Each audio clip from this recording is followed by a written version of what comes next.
going on. Thank you so much.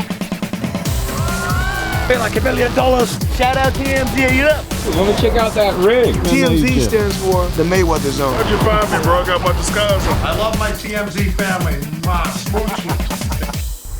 Welcome to TMZ Sports, everybody, where the line is back. Mojo Muhtadi and Lucas Widman. Guys, we are opening up today's show with an athlete who's living the absolute dream. Jalen Williams is who we're talking about. Lucas Widman, you got the scoop. What's up?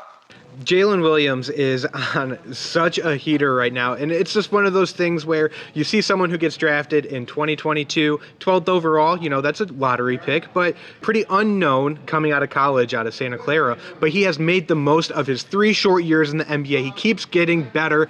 He had All-Star appearance, All-Defensive Team, NBA championship, and capped it off with a 5-year, $287 million contract extension this year. And we actually ran into him at LAX, and we were like, hey, dude, it's got to be good to be Jalen Williams right now. What exactly does it feel like, and what are you doing with that money? And here's what he had to say. How life-changing has it been signing that crazy extension, man? That's like huge. I haven't really had time to take it in. I've been in summer league, like watching my brother, so it's been very busy. But it's surreal. I know everybody kind of uses that term, but it's wild because it happened really fast. Like within the span of 3 years, my life is completely different. Completely. But yeah, I mean, it's cool. I've been able to, fortunate enough to like retire my parents. Oh, that's beautiful, bro. Retiring your parents, that has to feel like one of the monumental achievements in any man's life. Yeah. So I wonder, what's the fun play for you though? Like, you know, that's beautiful, but like there has to be like a bucket list where you're like, yo, this is something I've always wanted to do. I probably shouldn't, but I'm gonna do that.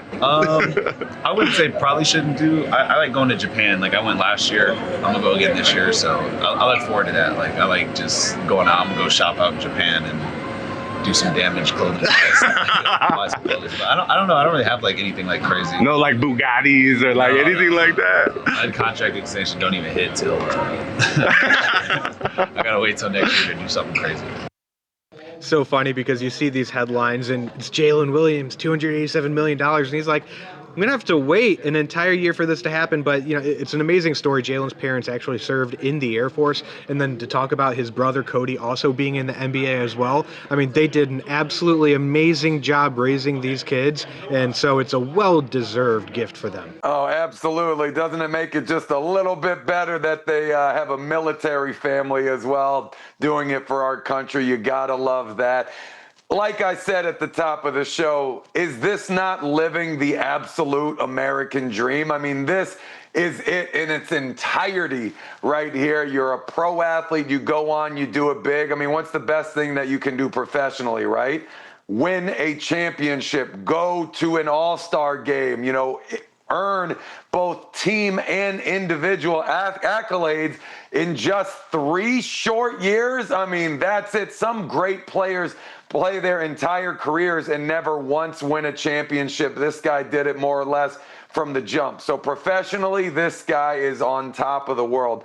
Personally, with this contract signing, he has secured enough money where he never has to work again. There's a lot of athletes that have to work after pro sports. You know, even some of those guys that sign $1 million contracts, that's not retirement money. You still have to have a job to be able to live the way you want to live when you're done. This guy obviously doesn't have to worry about that $287 million, but more important than locking down your own future and saving towards your own retirement, putting your parents in a position where they can retire. I mean, for these things to feel more real, for the talent, they need to be able to do good things for those that brought them up. And then Japan.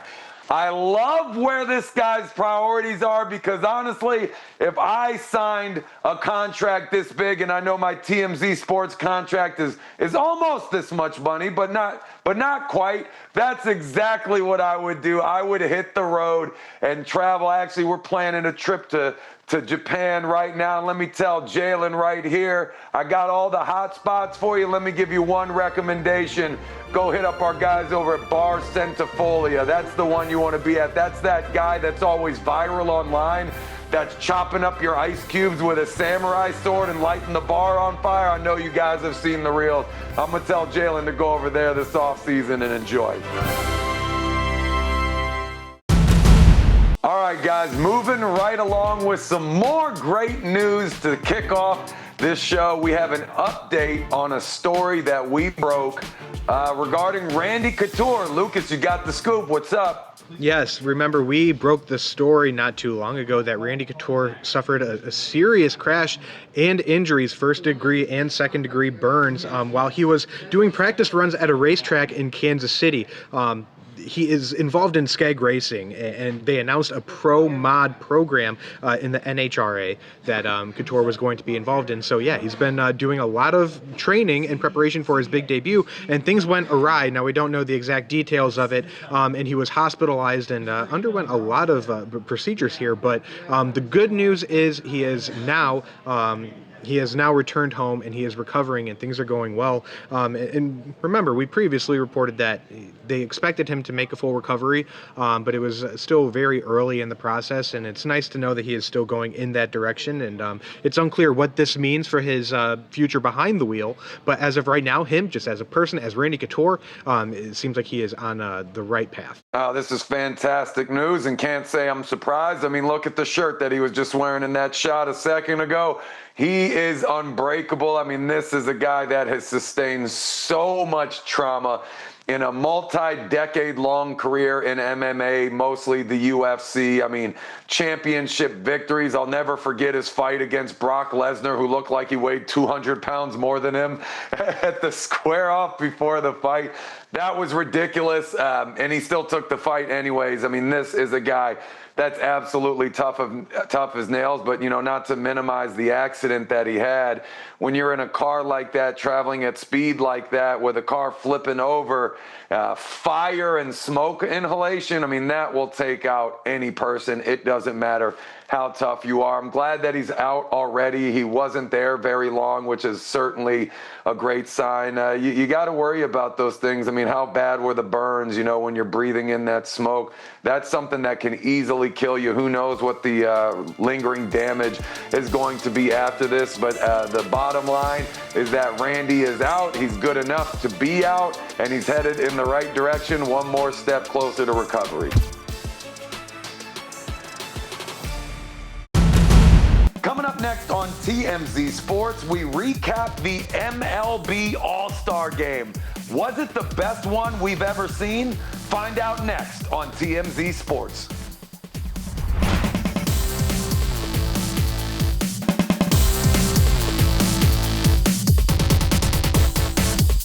Welcome back to TMZ Sports, where the line is back. Mojo Mutati, Lucas Widman, and everybody right now, it is time to talk All-Star Game.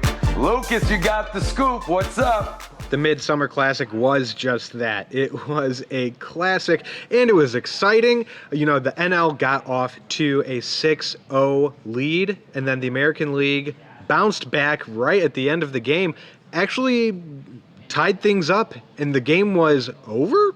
No, not really, because of a new way that they decided to pick a tiebreaker. It was absolutely electric, and a lot of people are talking, maybe we should add this to regular season games with how awesome it was, but we'll just let it unfold for you, for those who missed it. Schwarber in the air to center field, heading towards the wall, and dead center. So there you go. He said if he could get it on his first swing, and he did.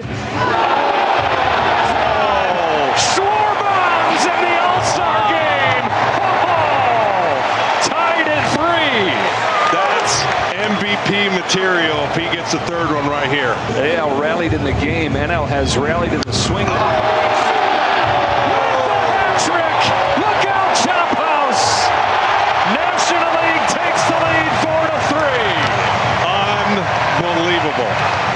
Aranda slices a fly ball to left center field, headed towards the wall, but short, and the National Another swing off. Kyle Schwarber wins it, going 3 for 3. So there it is, Mojo, the most epic moment in baseball that I've seen in a while, outside of postseason play. Yeah, they call it the swing off, where you have 3 guys on each team.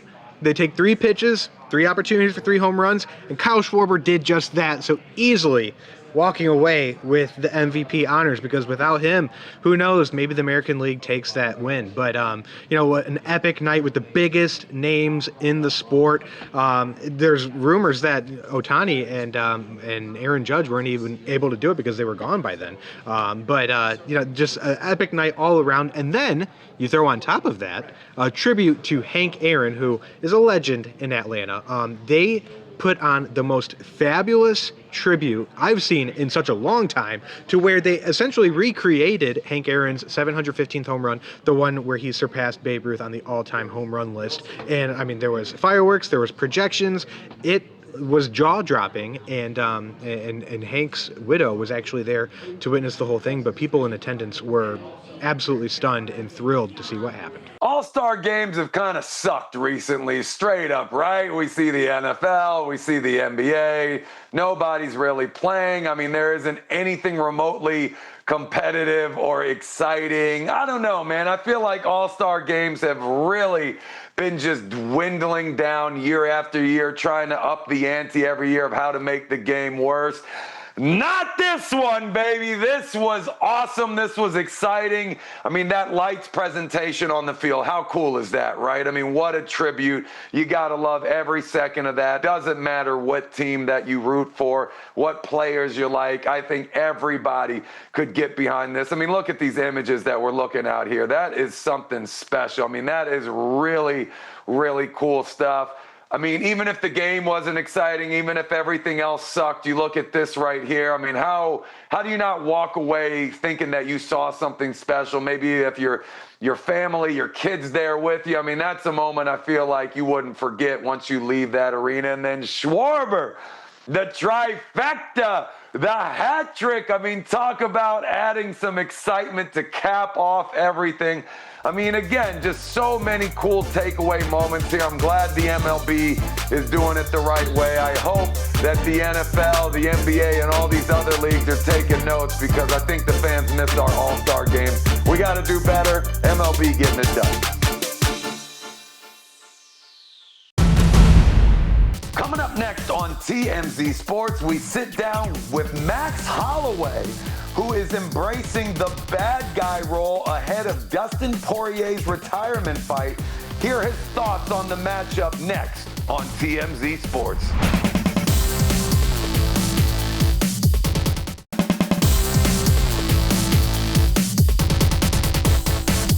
Welcome back to TMZ Sports, where the line is back. Mojo Mutati, Lucas Widman, everybody, big weekend this coming weekend. UFC 318, Dustin Poirier versus Max Holloway. It is going to be Poirier's retirement fight. This is it. This is the last one. The end of an era in a trilogy fight against Max Holloway. Now, guys, we've already sat down with Dustin Poirier. We've already sat down with Dana White ahead of the fight. We have now sat down with Max Holloway on his thoughts going into the big one. Check this out. It's tough, you know, a lot of these questions is, you know, how does it feel going to enemy hostile, but like people like me, but then this is to Dustin's hometown, and it is his last dance, his retirement fight, so how you gonna feel getting booed or whatever? I'm like, I mean, the answer's the same, you know. I hope I am the bad guy, you know. Like if the shoe was on the other foot and we was in Hawaii, you know what I mean? Like everybody loves Dustin, but I'd hope my people would boo him and do whatever, you know. So at the end of the day, it just comes with the territory. If you like violence and if you want someone to get in the UFC, this is the fight, you know. Me and Dustin are known for putting up some great fights, some violent fights, and if you want to see fighters fight, this is it, man. It's gonna be a fun one. This guy, I'm looking forward to Dustin leaving it all in the octagon. You know, I'm gonna do the same, and you know, it's an honor to be his last dance. But I gotta go out there and do my thing. It's so weird to think of Max Holloway being the bad guy, but this really is one of those moments where Dustin Poirier is going to be the overwhelming favorite. And mind you, he said Lil Wayne is going to be walking him out for his fight. I mean, we all know how beloved Lil Wayne is as well, because there was so much outrage over the Super Bowl halftime show going to Kendrick Lamar in New Orleans instead of him. I mean, this is going to be such a tough battle, but as long as Max Holloway can thrive under that new villain role, you know, perhaps maybe he can get that win against Poirier, but as we know, he's 0-2 against him. But this is just going to be a fascinating fight for so many reasons, and you know, whether you love Poirier, love Holloway, I think one thing is for sure, it is going to be absolutely electric. Oh, definitely, and Max clearly understands the assignment. He knows it's going to be a battle, a scrap, a bloodbath, and he knows that is what the fans want to see. That's what they know about these two guys, and they've come to expect. And he's embracing the heel character. You gotta love that. As a guy that's been a good guy his whole career, you get that moment to be the bad guy, to come out to get booed. In a situation like this, you still know at the end of the day, it's all love. Dustin Poirier is a fan favorite. Everybody loves him. It's the last hurrah. It's in his hometown. He's going out the right way. It's for the BMF title. It's going to be really hard to not get behind Poirier. So if you're Max Holloway, get ahead of it. Flip the script, enjoy that bad guy feel to it. He's got Lil Wayne coming out with him, like you said. I'm sure Wayne is still very salty about the Super Bowl, so I could see him making a heel turn. Of course, I got to take this with a little pro wrestling twist here, but that's okay with WWE and UFC under the same TKO umbrella, so it's all in the same family. But this one's going to be awesome. I got to think it's going to be really fun for Max to go out there and, you know, just act a little different. I mean, look, when the fight starts, all those antics stop. You'll have a little bit of fun on your entrance, maybe, you know, in your speech afterwards. You know, maybe you have a little bit of fun with that one, too. Coming up next on TMZ Sports, we have a celebrity couple alert. Yes, San Francisco 49ers Drew Moss is officially dating Brock Lesnar's daughter, Maya Lesnar. Hear all about it next on TMZ Sports. Buckle up, party people, because the TMZ After Dark Tour has hit Hollywood! Get ready for a 2-hour rager on wheels with the DJ dropping beats as we hit Sunset and Hollywood Boulevard, baby! We see the hottest restaurants, sickest clubs, and stop at banging bars along the way. The festivities kick off every weekend from the Hard Rock Cafe at 7:30 p.m. So head to TMZTour.com to book your tickets for the TMZ After Dark Tour! It's gonna be epic! Welcome back to TMZ Sports, where the line is back. Mojo Muhtadi and Lucas Whitman, everybody, we got a new couple alert. That's right, with probably the soon-to-be scariest father-in-law of all time. Lucas Whitman, you got the scoop. What's up? Yeah, NFL offensive lineman Drew Moss might be the bravest guy on the planet, because his girlfriend is none other than Maya Lesnar, superstar track and field athlete, NCAA champion in the shot put, but also daughter of UFC fighter and WWE great Brock Lesnar. Very scary man. As you said. And, you know, things are looking great for them. They posted a picture the other day at a wedding, and the caption was "Forever Wedding Date." So it seems like things are going along rather seriously at this point. And Maya commented underneath it, "My handsome man." So things are going awesome. And here's hoping that nothing goes poorly for them. We're wishing them all the best, because if that is not the case, then Drew is going to have a one-on-one match against none other than Brock Lesnar. And we all know how that would end up. But yeah, Maya is an absolute star in her own right. As we have covered several times, she is a shot put superstar and got that first place just recently with her proud father watching in the stands. So congrats to the Lesnars, congrats to Moss, congrats to Love. Yeah. You said it, Lucas. Like, what happens if this relationship goes bad? Oh, goodness gracious, Brock. I mean, this is a guy... Oh, geez. I mean, obviously WWE champion, UFC champion, even played in the NFL for a bit. I mean, has there ever been somebody that did all three like that. I mean, that is absolutely absurd. But let's go ahead and remove Brock from this situation for a bit and focus on the happy couple. I mean, this is awesome. I mean, who knows, Lucas? This couple right here could be the first ever couple to play in the NFL together. Maya Lesnar is an absolute monster, a chip off the old block. I mean, she broke the record on like her first attempt. I mean, this is a girl that has been doing it at such a young age, just snapping records in half from the get-go. And now with an NFL offensive lineman, I don't even want to know what that relationship looks like, if they're working out together and how difficult that must be, what they do for fun. I'm going to guess they like to go hunting or something like that. I'm going to go ahead and take a shot in the woods off of that one literally here. But congrats to the happy couple. You love to see it. Very cool. I guess that means we'll get the Beast over there at some Niners games in the future. Can't wait to see how this unfolds. All right, everybody, that will do it for us today on TMZ Sports. But before we go, Lucas, we got a big one tomorrow with a big guest, don't we?